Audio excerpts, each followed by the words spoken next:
embossed letters on cream cardstock. Patricia Morrison cordially invites you to celebrate 25 years of the Riverside Garden Club. My mother had called the same day. Michael, I'm having a party, she'd said without preamble. June 15th. You should come. Should I? It would mean a lot to me. All my friends will be there and I'd like them to meet my son. What she meant was, I'd like to show my friends I have a son, even if he's not the son I wanted. I was 29 years old and my mother had been disappointed in me for at least 20 of those years. The disappointment had started early, when I chose state school over Princeton, when I majored in mathematics instead of law, when I moved to a studio apartment in Queens instead of staying in Greenwich. I'll be there, I told her. Now, standing in the marble foyer of my parents' house on the Connecticut shoreline, I wondered if I'd made a mistake. Through the French doors I could see the party in full swing. Women in designer dresses, men in blazers and khakis, champagne flutes catching the afternoon sunlight. Michael. My sister Amanda appeared at my elbow, immaculate in a white linen dress that probably cost more than most people's monthly rent. You actually came. Mom invited me. She invited you out of obligation. There's a difference. Amanda looked me over with barely concealed disdain. Is that what you're wearing? I glanced down at my khakis and button-down shirt. What's wrong with it? Nothing if you're going to a job interview at H&R Block. These are Mom's closest friends, Michael. The Vanderbilts are here. The Ashworths. Catherine Rothschild flew in from London. I'll try not to embarrass you. Too late for that. She sighed dramatically. Just try to keep a low profile, okay? Don't mention your night job. It's humiliating enough that you work in janitorial services without you broadcasting it to Greenwich society. She swept away before I could respond, leaving me standing alone in the foyer. Through the windows I could see my mother holding court on the terrace, surrounded by her friends. She was laughing at something, her hand resting on the arm of a distinguished-looking man I didn't recognize. I stepped outside into the June heat. The garden was spectacular, Mom's pride and joy, maintained by a team of professional landscapers. White roses climbed trellises, hydrangeas bloomed in massive clusters, and a string quartet played softly near the pool house. Michael. Mom spotted me immediately. Her smile was bright but didn't quite reach her eyes. Everyone, this is my son Michael. The group turned to look at me with polite interest. There were 8 of them, women in pearls and men with practiced handshakes. Michael works in the city, Mom continued, her tone carefully neutral. He has a very unique schedule. What do you do, young man? Asked the distinguished gentleman, extending his hand. I'm Robert Ashworth. I shook his hand. I manage investments. Investments. He brightened. Which firm? Before I could answer, Mom laughed. A tinkling, nervous sound. Oh, Michael's being modest. He works in facilities management. Office buildings mostly. Facilities management? One of the women, dripping in diamonds, looked confused. That's quite a pivot from investments. He cleans offices at night, Amanda said, appearing with a champagne flute in each hand. She gave one to our mother. It's all he can handle, really. Michael was never very ambitious. The group's interest evaporated instantly. Polite nods replaced engaged expressions. Someone mentioned the weather. The conversation moved on. I stood there for a moment, then quietly excused myself and walked toward the pool house. Inside, away from the party, I pulled out my phone. 47 new emails in the past hour. 3 from my chief investment officer, 2 from my legal team, 1 from my accountant marked urgent. I was responding to the most critical messages when Mom found me 20 minutes later. There you are, she said, slightly breathless. Michael, you can't just disappear. People will think you're rude. People think I'm a janitor. I doubt they'll notice if I'm here or not. Her face tightened. Don't be dramatic. There's nothing wrong with honest work. No, there isn't. But you're ashamed of it anyway. I'm not ashamed. I just wish you'd applied yourself more. Your father and I paid for your education. At a state school, yes. Because Princeton was too expensive for someone with my grades. If you'd studied harder. I graduated summa cum laude with a double major in mathematics and economics. And look where it got you. Cleaning offices. She shook her head. Your sister graduated from Yale and went straight to Goldman Sachs. She makes $400,000 a year. She has a beautiful apartment in Tribeca. She dates a neurosurgeon. I'm aware of Amanda's accomplishments. You email me her achievements quarterly. I'm just saying you could have done more with your life. You're 29, Michael. At your age, your father had already made partner at his firm. My phone buzzed. A text from James, my CFO. Bloomberg wants statement on Q2 performance. Up 34%. Thoughts? I silenced the phone. Are you even listening to me? Mom asked. Every word. I'm a disappointment. I haven't lived up to my potential. Amanda's perfect. Did I miss anything? Don't be cruel. I'm not being cruel. I'm being accurate. She studied me for a long moment, her expression softening slightly. I worry about you. You're alone in that tiny apartment, working nights, never dating, never socializing. It's not healthy. I'm fine, Mom. You're not fine. You're wasting your life. She straightened her shoulders. Now come back to the party. Catherine wants to meet you. She's being polite because she's my friend, so please don't embarrass me by talking about janitorial work. We returned to the terrace where the party had grown. At least 60 people now filled the garden, all perfectly dressed, all perfectly comfortable in their wealth and status. Michael. A woman in a lavender dress waved me over. I'm Catherine Rothschild. Your mother has told me so much about you. Has she? She mentioned you work unusual hours. Night shifts, is it? Sometimes. How fascinating. I don't think I've ever met anyone in the cleaning industry before. Her tone suggested this was not a gap she'd been eager to fill. Is it steady work? Very steady. Well, that's good. Steady work is important. She smiled the way you'd smile at a child who'd brought you a drawing. Your mother must be very proud. Across the terrace, Mom was introducing Amanda to a group of younger guests, the children of her wealthy friends, all around my sister's age. I watched Amanda laugh and charm them, watched her casually mention her position at Goldman, watched them lean in with interest and approval. Your sister is delightful, Catherine said, following my gaze. Such an accomplished young woman. Your mother says she's being considered for VP. So I've heard. You must be very proud of her. I am. What I didn't say, Amanda made $400,000 a year.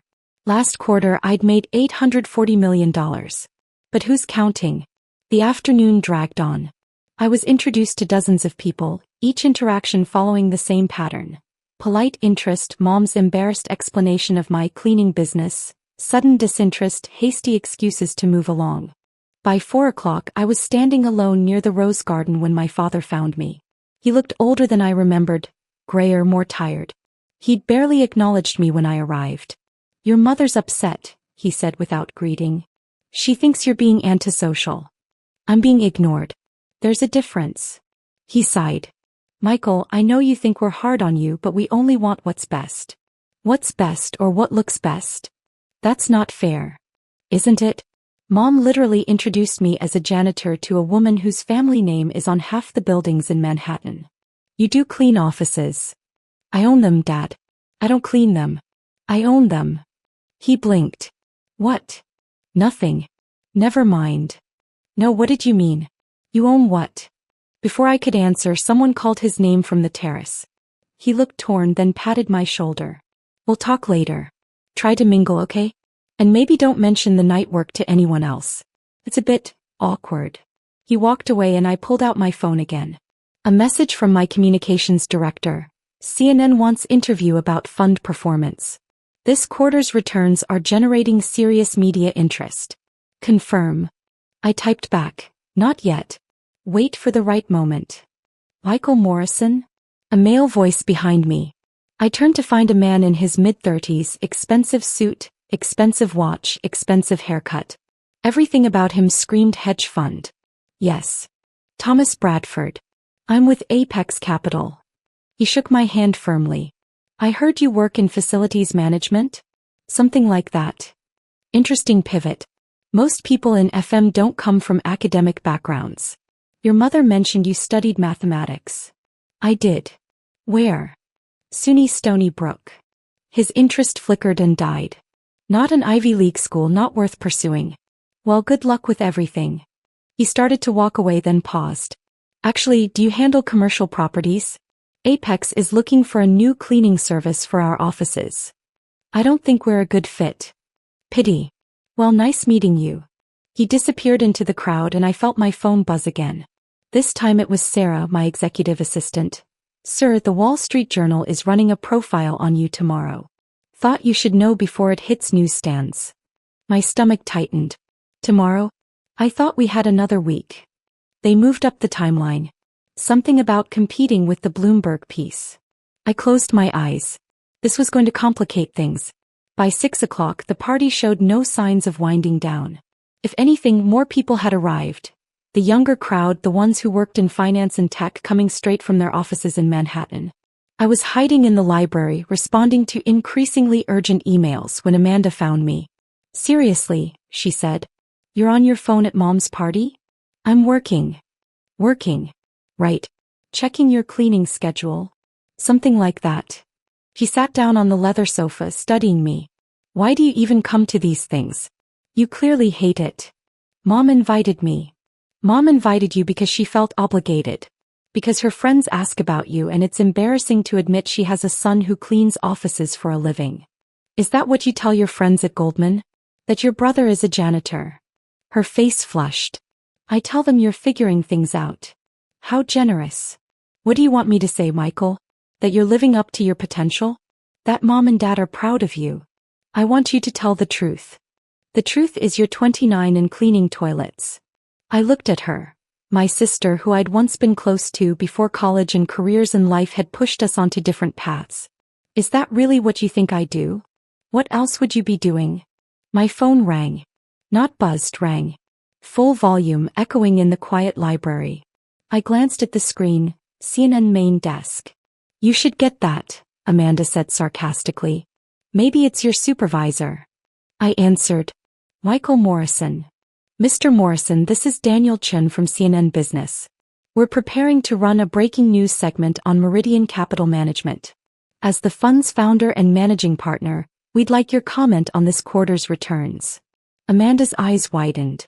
I watched her expression shift from confusion to disbelief. What specifically are you asking about? I said calmly.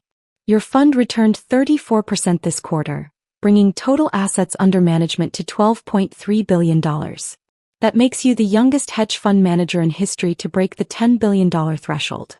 Can you comment on your investment strategy? I'd prefer not to comment at this time. We're going live with the story in 10 minutes with or without your statement. This is a courtesy call. I appreciate that. No comment. I hung up.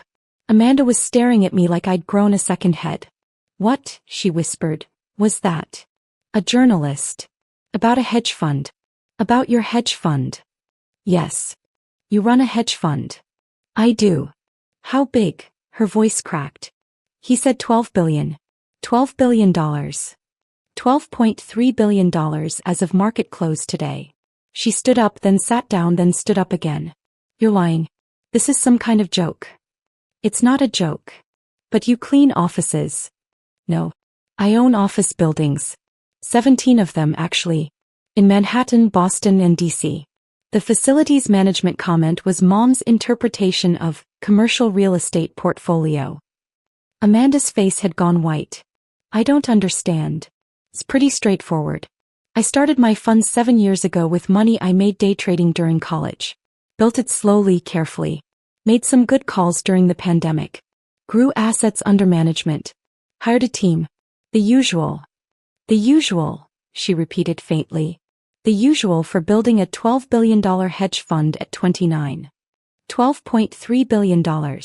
He sank back onto the sofa. Does Mom know? No one knows. I keep a low profile. Why? Because I prefer privacy. Because I don't need the attention. Because my work speaks for itself. Your work, she laughed, a slightly hysterical sound. Your work is managing $12 billion. And we thought you were a janitor. You thought I was a janitor. I never said I was. But you let us believe it. I corrected Mom multiple times. She heard what she wanted to hear. Amanda pulled out her phone, fingers flying. Meridian Capital Management. Founder. Michael J. Morrison. Oh my God. Oh my God, Michael, you're all over the financial news. Forbes has you on their 30 under 30-foot list. The Wall Street Journal called you the most mysterious success story in modern finance. I saw that article. And you said nothing. For years. What was I supposed to say? Actually, I'm wildly successful. Please respect me. That's not how I operate. He was scrolling frantically now.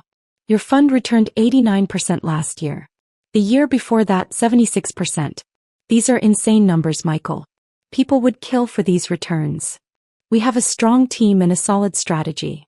A solid strategy, she repeated. You're the biggest success story in our family's history and you call it a solid strategy. Amanda. Do you know what this means? Do you have any idea? I've been bragging about my Goldman salary for years. Throwing it in your face every chance I got.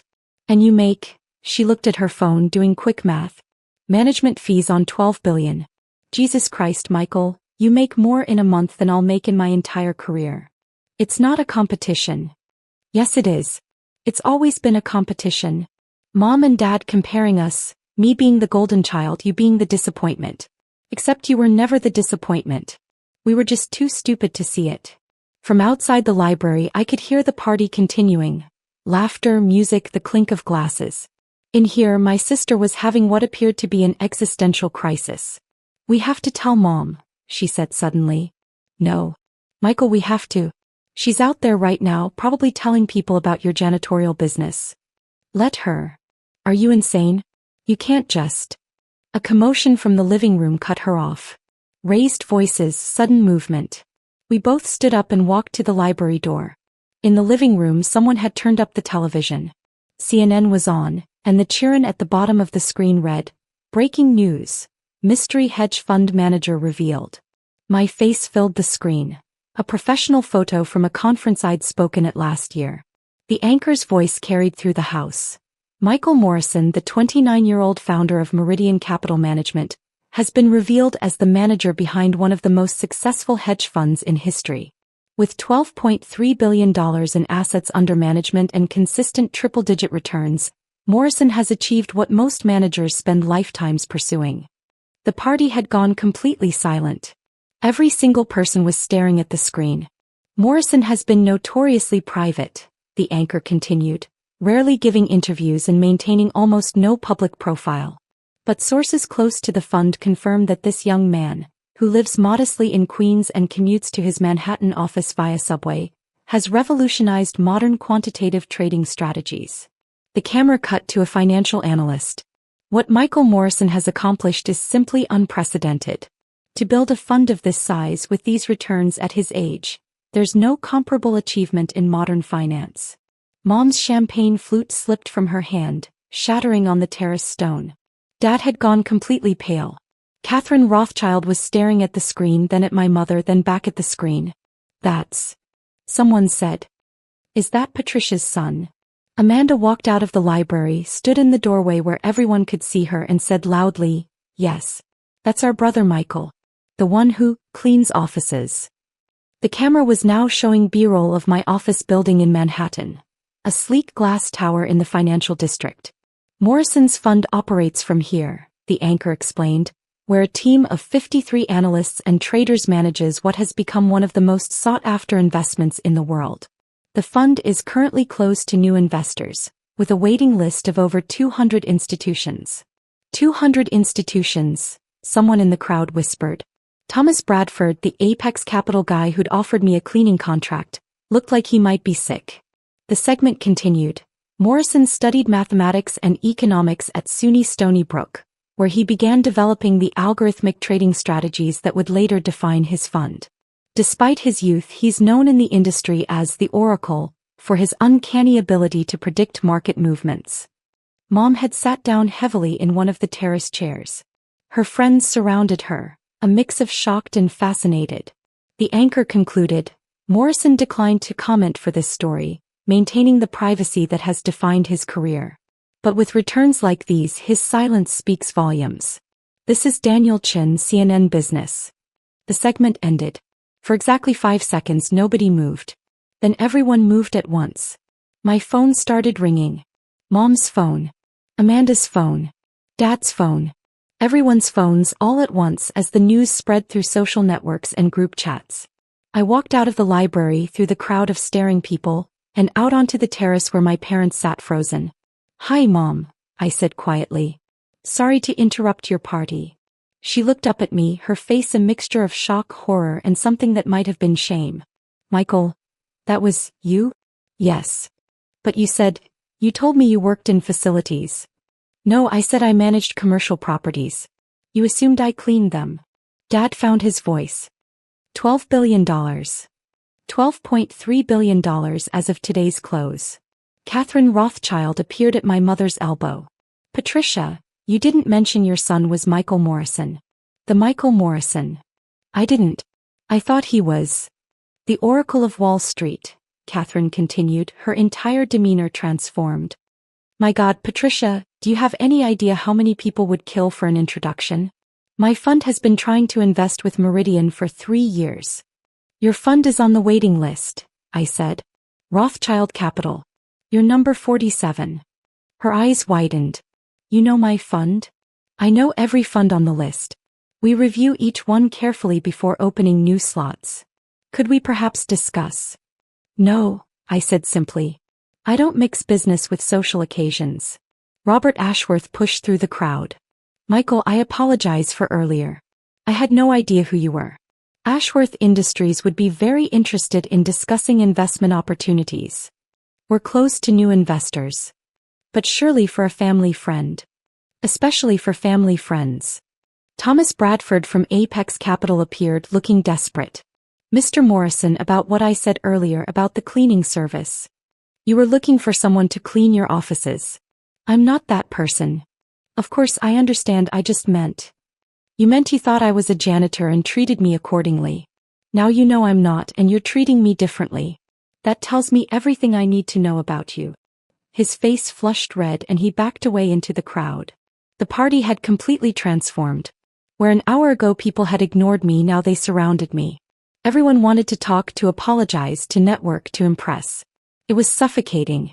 "Excuse me," I said, pushing through toward the house. Amanda caught my arm in the foyer. "Where are you going?" "Home." "You can't leave. Mom's having a breakdown. Dad looks like he's about to have a heart attack.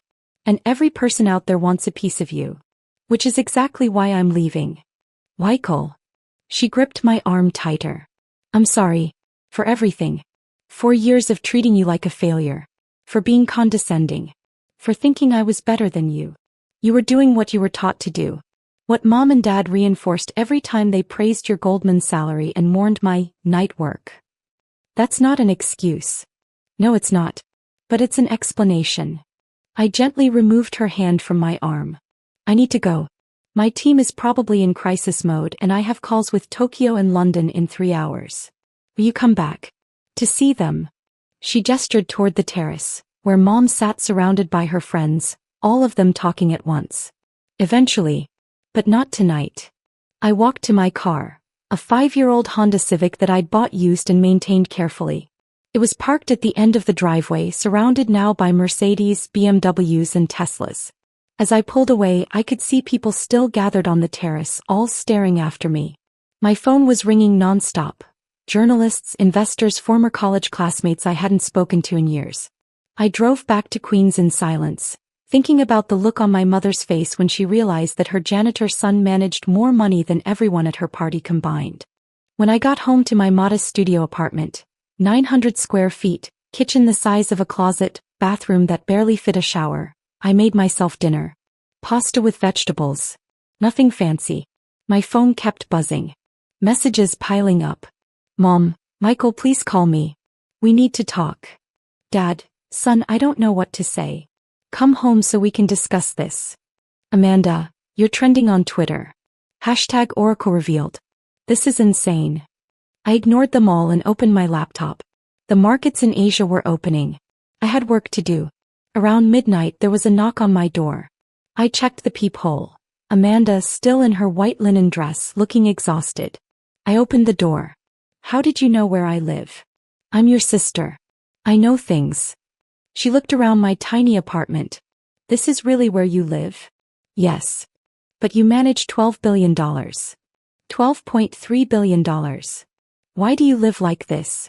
I gestured to my laptop, the 3 monitors set up on my desk, the Bloomberg terminal subscription, the shelves of books on quantitative finance and economic theory. Because this is all I need. The rest is just noise. She sat down on my second-hand couch. Mom's in shock.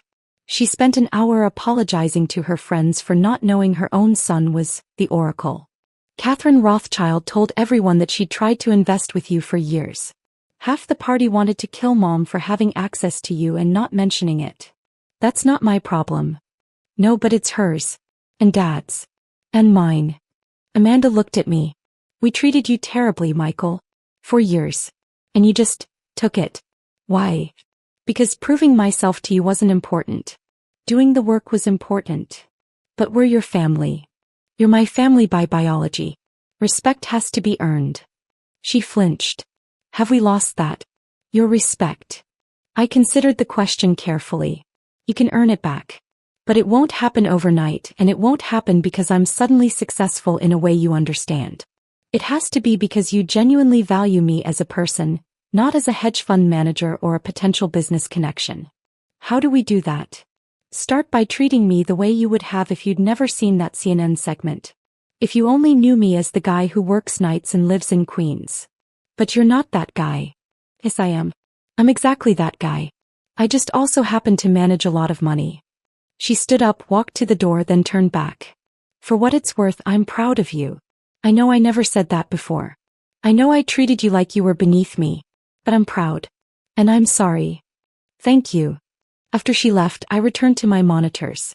The Tokyo market was moving. A pattern I'd been watching for weeks was finally playing out. I made 3 trades, adjusting our positions, hedging against currency fluctuations. By morning, those 3 trades would generate $47 million in profit. But that wasn't why I did it. I did it because the puzzle interested me. Because finding patterns in chaos was satisfying. Because building something real, something that worked, something that mattered, that was enough. The money was just a way of keeping score. My phone buzzed one final time. A text from Mom. Your father and I would like to take you to dinner. Please. We have so much to discuss. I stared at the message for a long time. Then I typed, Saturday. The diner near my apartment. 7 p.m. Not somewhere nicer? The diner. And Mom? Come because you want to see me. Not because you want to understand my fund or meet my team or impress your friends. Just me. There was a long pause. Then, just you. I promise. I set down my phone and looked out my window at the Queens skyline. Not impressive like Manhattan, not glamorous like Greenwich. Just regular buildings full of regular people living regular lives. Somewhere across the city, my mother was probably lying awake, thinking about all the times she'd dismissed me, all the parties where she'd apologized for my existence, all the years she'd wished I was different. I hoped she was also thinking about why she'd done it. About what it meant to value appearances over substance. Success over character, status over truth. Because until she understood that no amount of money in my fund would change anything between us. The markets moved. I watched the numbers. And I did what I'd always done. My work in silence, letting results speak louder than words ever could.